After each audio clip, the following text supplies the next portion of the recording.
Hey everybody, this is going to be a quick review of the Becker BK2, also known as the Becker Campanion. This is the K-Bar version. It used to be made by Camillus until they went under, and then K-Bar picked up some of the Becker designs. All great knives. This is the BK2. Some quick stats about the knife: 5.25 inch blade, 1/4 inch thick. We'll talk about that in a little bit. The sheath is Kydex and looks like heavy impact nylon.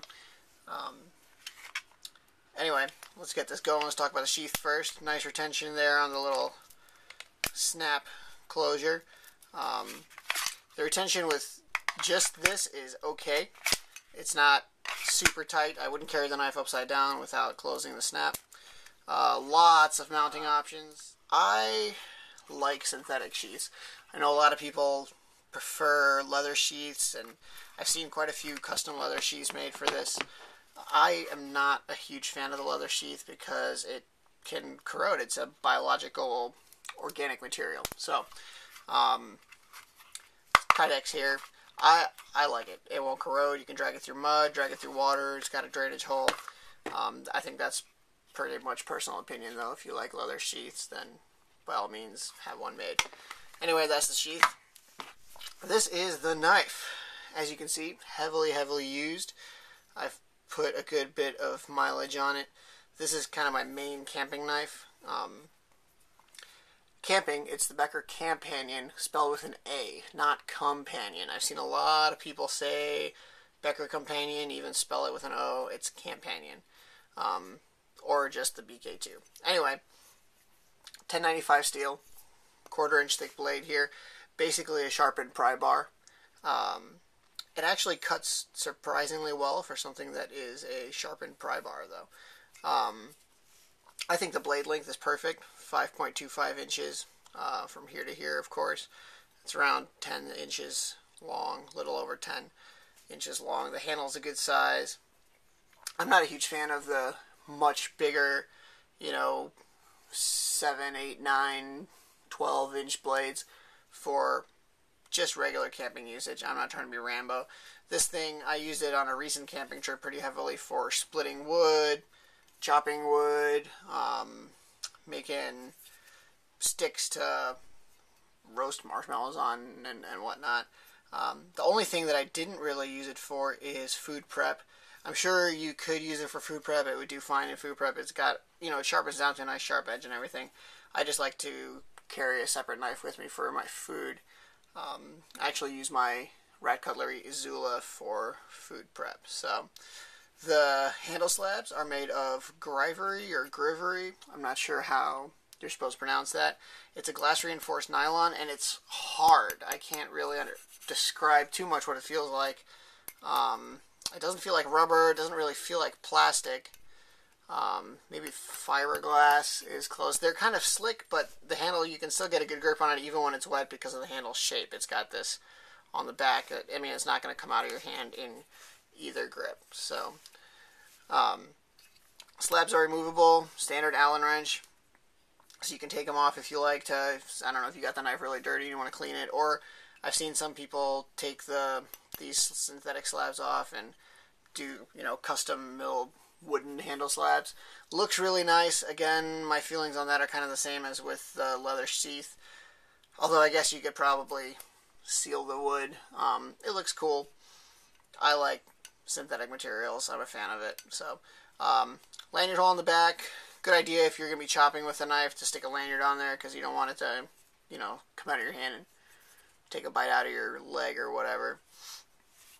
It's got a rust-proof coating on it. It's coming off a little bit. With heavy use, it will come off a little bit right here where the blade grind meets this little spine that it's got. It's not a full flat grind.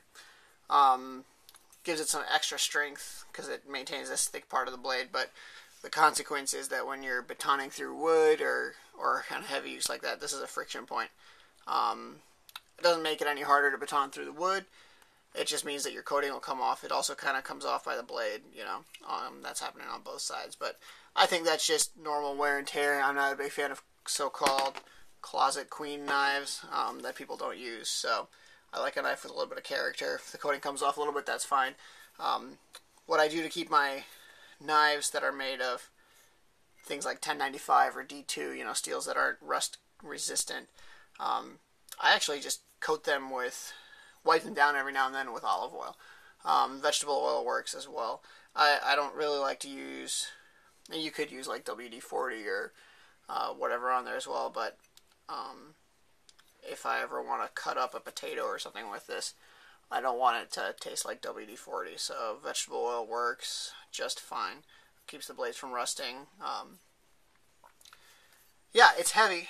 It's not necessarily the greatest knife for, I don't know if you're trying to go do some super light backpacking or whatever. It weighs about a pound, the knife, I'd say. Although, if I was going on a backpacking trip, I would bring this, because this is kind of your one knife does all. You don't need to bring any other knives. So, you also don't need to bring a camp axe or anything like that. So this, I think in the long run, will save you some weight if you're concerned about that. Beat the hell out of it on my camping trip. Like I was saying, batoning through wood and everything like that. The blade is still sharp. There's a couple of rough spots on it, but those will work out really easily. If you've ever used a blade made out of 1095 before, it's ridiculously easy to sharpen. Holds an edge very long. It's very hard steel, but definitely still pretty sharp. Nice style blade, kind of a drop point. There's another one, the Ka-Bar heavy Bowie knife. A lot of the other Bowie knives have that clip point blade. They just, you can tell the blade is made for stabbing. You know, it's comes to a very kind of fine, sharp point. I don't think that's great for kind of camping usage. I'm not going to try to attack anybody with this knife. I just want to cut wood and build shelters and fires and stuff with it. Anyway, that is the Becker BK2 made in USA. So if you're concerned about buying foreign stuff, then this is a good choice. I'd say this knife is very comparable to the Rat Cutlery RC5, which I haven't used because I don't own one, because they cost $150. Maybe eventually, sometime, I will feel the need to get it. I really would like that knife. But this is same blade length, same blade thickness, and the same steel. The only difference is it doesn't have the canvas micarta handles or the little divot for a bow drill. Or the Rat Cutlery warranty, of course. But this is about a $65 knife. So if you're on a budget, this is a great knife for camping on a budget. There's that, and there's that. And then, of course, the traditional iPhone size comparison. If I can find my iPhone, here we go. There's the iPhone, so you can see blade slightly longer than the iPhone. Handles a little bit longer than the iPhone. Definitely heavier than the iPhone, though. Really only by a little bit, actually. If I've left anything out, feel free to let me know.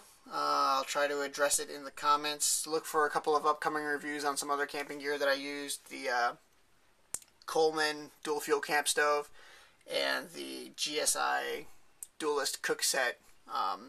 Those will be coming up soon. Thank you for watching.